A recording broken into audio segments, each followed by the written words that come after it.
अस्सलाम everyone, welcome back to my YouTube channel. उम्मीद करती हूँ आप लोग सब ठीक होंगे। अल्हम्दुलिल्लाह मैं भी बिल्कुल ठीक हूँ। तो आज का जो हमारा टॉपिक है वो है डेटाबेस आर्किटेक्चर। पिछली वीडियो में मैंने आपको बताया था कि डेटाबेस लैंग्वेजेस क्या होती हैं। अब हम पढ़ने जा रहे हैं database architecture. Most important topic है for the interviews and also for the college और यूनिवर्सिटी लेवल के एग्जाम्स के लिए भी बड़ा इंपॉर्टेंट टॉपिक है, तो ज़रा इसको क्लियरली समझिएगा।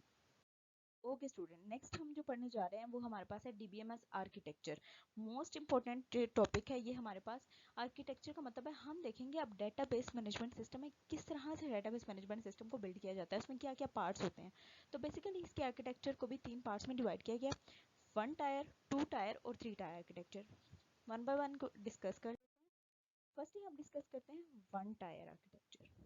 इसमें क्या होता है, database is directly available to the user. Database आपको डायरेक्टली अवेलेबल है, आपको किसी थर्ड पार्टी की जरूरत बिल्कुल भी नहीं है। The client server and database are all present on the same machine. आपके पास क्लाइंट भी उसी मशीन में, सर्वर भी उसी मशीन में, आपको दूसरा कोई सर्वर, दूसरी कोई मशीन की जरूरत ही नहीं है।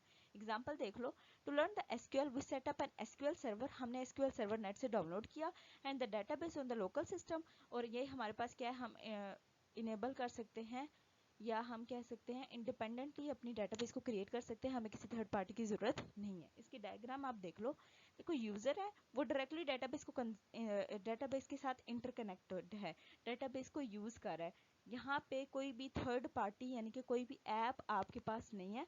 ये जस्ट यूजर क्या कर रहा है, डेटाबेस के साथ डायरेक्टली डील कर रहा है। लेकिन ये इंडस्ट्रियल पॉइंट ऑफ व्यू से देखा जाए तो 1 टायर आर्किटेक्चर को कभी भी किसी भी इंडस्ट्रियल यूज में नहीं लाया गया। ये बेसिकली यूज होता है फॉर द लोकल सिस्टम, या जब जहाँ पे एक सिंगल यूजर ने डेटाबेस को यूज करना है तो आप वहाँ पे 1 टायर यूज कर सकते हो। लेकिन कंपनीज या ऑर्गेनाइजेशन में 1 टायर आर्किटेक्चर को किसी तरह से भी इम्प्लीमेंट नहीं किया जा सकता। तो ये कुछ इसके ड्रॉबैक हैं। इजी टू यूज है बट ये इतना एप्लीकेबल नहीं है। Move to the next one.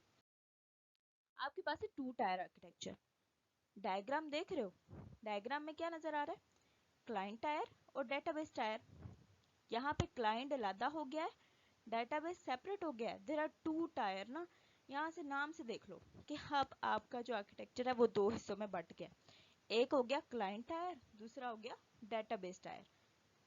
इसकी थ्योरी देख लेते हैं। The applications and the client and directly communicated with the database on the server side.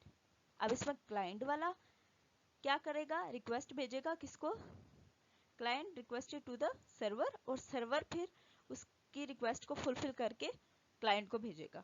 यहाँ पे देखो एपीआईज लाइक इसमें एपीआईज यूज होती हैं, ओडीबीएस एंड जेडीबीएस। इन एपीआईज को कैसे यूज करना है, कैसे हम डेटाबेस के साथ इसको इंटरकनेक्ट करेंगे या प्रैक्टिकल करोगे। इसके एडवांटेजेस कुछ देख लेते हैं। An advantage of this type is that कि इसको मेंटेन और अंडरस्टैंड करना इजी है। ठीक है, अब देखो आप देख रहे हो क्लाइंट टायर और डेटाबेस, अब ये ना सेपरेट हो गया, तो क्या हो गया, ओवरलोड भी कम हुआ कि क्लाइंट ने जस्ट रिक्वेस्ट भेजनी है दूसरे कंप्यूटर को, दूसरा कंप्यूटर इसको फिलफिल करके भेजेगा। ठीक है, और ये मोस्टली मतलब लार्ज ऑर्गेनाइजेशंस में तो नहीं कह सकते, लेकिन इसको यूज किया जाता है कुछ छोटी ऑर्गेनाइजेशंस के लिए, इंडस्ट्रियल यूज के लिए है, लेकिन इतना एप्लीकेबल नहीं है। मोस्टली जो एप्लीकेबल हमारे पास आर्किटेक्चर है वो 3 टायर आर्किटेक्चर है, लेकिन हाँ ये भी कुछ छोटी ऑर्गेनाइजेशंस के लिए काफी सूटेबल है। Move to the next. आपके पास आता है 3 tier architecture. There is another layer between the client and the server. अब एक ट्विस्ट आया। अब आपका आर्किटेक्चर कितने हिस्सों में बट गया, 3 हिस्सों में बट गया। अब कैसे, या आप इसकी डायग्राम पहले देख लो। क्लाइंट है, दरमियान में कौन आ गया, सर्वर और फिर डेटाबेस। अब क्लाइंट डायरेक्टली डेटाबेस को नहीं एक्सेस कर रहा, दरमियान में एक सर्वर आ गया। अब क्लाइंट सर्वर को पहले एक्सेस करेगा और सर्वर डेटाबेस को एक्सेस करेगा। There is another layer, एक और लेयर आ गई है इसके दरमियान में। The client does not directly communicated, ही कम्युनिकेट नहीं कर सकता directly. Client request send the request to the server, ये सर्वर को रिक्वेस्ट करेगा and then server requested to the database. Clear. The intermediate layer act as an medium, और ये medium के तौर पे एक्ट करेगी and exchange of partially propose data between the server and the client. This type of architecture is use in the case of large web applications, और ये large industrial area में large organisation के लिए use होती है, और ये most applicable architecture है हमारे पास। क्लियर हो गया सबको कि फर्स्ट टायर, सेकंड टायर और थर्ड टायर आर्किटेक्चर में क्या डिफरेंस है? फर्स्ट टायर में क्लाइंट क्या कर रहा है? क्लाइंट डायरेक्टली डेटाबेस को एक्सेस कर रहा है। टू टायर में क्या हुआ? क्लाइंट लादा कंप्यूटर बन गया, सर्वर लादा, डेटाबेस लादा कंप्यूटर पे हो गया, यानी कि आपका आर्किटेक्चर दो हिस्सों में बट गया। और थ्री टायर में क्या हुआ? क्लाइंट ने डेटाबेस को डायरेक्टली एक्सेस ही नहीं कर सकता, दरमियान में एक और लेयर आ गई है और वो एक्ट कर रही है एज अ मीडियम एक्ट कर रही है, और वो सर्वर है। क्लाइंट ने सर्वर को रिक्वेस्ट भेजनी है, सर्वर आगे डेटाबेस को भेजेगा। तो क्लियर है? अब हम मूव करते हैं next one. DBMS 3-tier architecture divided the complete system into the interrelated modules. अब इसके कुछ मॉड्यूल्स पढ़ लें हम। सबसे पहले है external level, conceptual level, physical level. अब ये आप लोग पढ़ोगे ना कि इससे आपको क्लियर हो जाएगा कि 3-tier आर्किटेक्चर काम कैसे करता है, क्योंकि हम अपने कोर्स में जो कवर करने जा रहे हैं ना, वो हम कवर करने जा रहे हैं 3-tier आर्किटेक्चर को, और इसी को हम इन डिटेल कवर करेंगे। क्लियर हो गया? अब हम इसको एक्सटर्नल लेवल को, conceptual level and physical level को वन बाय वन देख लेते हैं कि ये किस तरह से काम करते हैं और ये क्या चीज़ होती है, इसमें क्या स्टोर होता है। तो मूव करते हैं नेक्स्ट वन। ओके स्टूडेंट्स, सबसे पहले हम पढ़ लेते हैं फिजिकल लेवल। फिजिकल लेवल में क्या होता है? At the physical level the information about the location of the database objects. Database objects की लोकेशन पता चलती है कि डाटा आपका कहाँ स्टोर्ड है, यानी कि कौन सी हार्ड ड्राइव में या कौन सी टेप में स्टोर है, कौन सा मीडियम यूज़ करके आपके डाटा को स्टोर किया जा रहा है डेटाबेस में। तो वो सारा हम पढ़ लेते हैं फिजिकल लेवल में।